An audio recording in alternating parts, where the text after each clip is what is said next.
Un mock-up, ça permet de présenter ses idées à son client sans que ce soit vraiment plate. Ça contextualise en quelque sorte. On peut aller les chercher un petit peu partout sur Internet. Vous avez juste à googler mock-up pour site web. Je suis sur le site de Graphic Burger en ce moment. Puis sur Graphic Burger, il y a vraiment beaucoup de mock-up gratuits aussi. Il y en a pour tout, une vanne, un t-shirt, un casque. En tout cas, vous aurez compris l'idée. Il fonctionne à peu près tout le temps de la même manière, c'est-à-dire que lorsqu'on ouvre le fichier Photoshop, dans Photoshop, bien sûr, on a souvent plusieurs calques. Donc, c'est juste de naviguer à l'intérieur des calques. Comme ici, j'ai plusieurs positions des ordinateurs là, que je peux montrer à mon client. Lorsque j'ouvre mon calque, je vois que je peux mettre un téléphone, je peux mettre un iPad. Donc, je fais juste éteindre les yeux, allumer les yeux de ce que je veux avoir dans mon mock-up pour présenter à mon client. Et après, c'est tout le temps de la même façon. J'ai un petit calque dynamique qui est juste ici. OK, voyez-vous?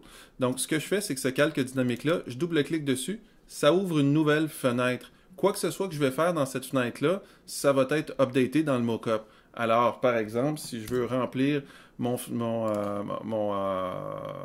arrière-plan blanc, par exemple, parce que là, il était noir, c'est majuscule backspace là, pour remplir avec du blanc. J'ai juste à remplir, puis après ça, je fais commande S pour enregistrer, fichier enregistré, et puis ça va enregistrer ça, et voyez-vous, pop, pop, pop, automatiquement, ça s'est rafraîchi dans l'écran qui est ici. OK? Donc là, moi, ce que je vais faire, c'est que je vais aller mettre le site web, la maquette de site web que j'ai bâti dans l'Illustrator, ici. Fait que je rentre dans Illustrator, puis je fais juste je pourrais le placer en AI, remarquez, là, mais juste pour les besoins de la cause, je vais l'exporter en PNG, donc fichier, exporter sous, très simple. OK? Je vais exporter ça sur mon bureau, tiens. Je vais cocher utiliser les plans de travail juste pour être certain qu'ils prennent bien les limites de ma page, puis pour choisir quel plan de travail je veux prendre. Si j'ai juste une page, je fais juste la sélection numéro 1, puisqu'il n'y en a qu'un. Je l'enregistre sur mon bureau. Et la résolution, juste faire attention, c'est que les mock-ups, des fois, ils ont une meilleure résolution qu'une résolution écran standard à 72. Ça fait que je vais le mettre à résolution élevée, mon PNG. Je vais choisir une couleur d'arrière-plan, mettons blanc. Okay. Et là, j'exporte mon PNG en quelque part, donc sur mon bureau par exemple. Et vous vous rappelez ici, ce que j'ai fait, c'est que j'ai double-cliqué sur ce calque-là pour avoir cette nouvelle fenêtre qui s'ouvre. Et ce que je vais faire, très simplement, je vais juste aller faire Fichier, Importer et Incorporer. J'incorpore, comme ça je ne me casse pas la tête avec les liens. Fichier, Importer et Incorporer. Je vais chercher mon PNG que j'ai mis sur mon bureau, qui est juste ici. Je l'importe ici.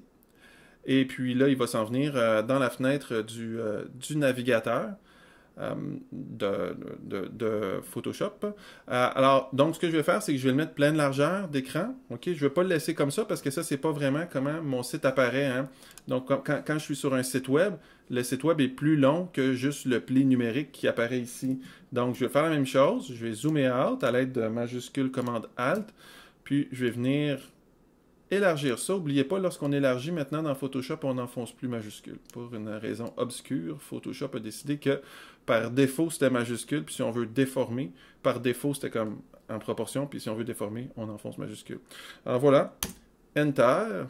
Et mon site web est là. Fait que je fais juste comme commande S, fichier enregistré. Et là, j'en ai plus besoin de cette fenêtre-là, fait que je vais la fermer. Puis mon site web est automatiquement placé dans mon mock-up. Et là, je peux même choisir différentes prises. Tu vois-tu qu'il est comme, peu importe le calque que j'ouvre, il est placé dans les ordis parce que j'ai fait les ordis. Bon, si j'avais une version mobile, j'aurais fait la même chose avec la version mobile. J'aurais juste été ici, j'aurais double-cliqué ici, puis j'aurais importé mon design dedans. Alors, c'est à peu près tout. Là maintenant, comment est-ce qu'on envoie ça au client? On n'envoie pas ça en PSD, on remet pas ça en PSD, on remet ça en JPEG. Un JPEG pas trop lourd pour qu'il puisse le voir rapidement dans son ordi. Ça fait que fichier, exporter sous, rapidement, OK? Fichier exporter sous. Et là, tout ce que je vais faire ici, c'est que je vais faire un petit PNG simple ici de 1500 pixels par 1000 pixels de large. Puis je convertis en RGB. Là. Tout est bien correct ici. Je vais faire tout exporter. Je vais choisir un endroit que je peux retrouver. Donc, par exemple, ici, admettons, sur mon bureau. Voilà, je vais le nommer correctement. Ici, bon, j'enregistre sur mon bureau.